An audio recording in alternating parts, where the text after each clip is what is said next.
Hello, good day and welcome. I'll be answering JAMB 2015 Mathematics Past Question 1. How many sides have a regular polygon having one of its interior angle as 150 degree? Now we are asked for the number of sides of a regular polygon having one of its interior angle to be 150 degree. Now since the interior angle is 150 degree, we can simply say that the exterior angle is equals to 180 minus the interior angle. Now the interior angle is 150 degrees, so the exterior angle is equals to 180 minus 150, and that is equals to 30 degree.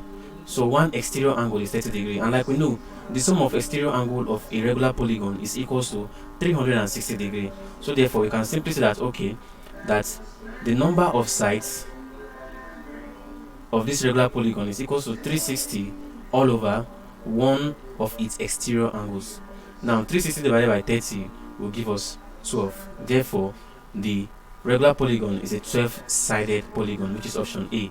Thank you, and ensure to subscribe to the channel for more videos and past questions.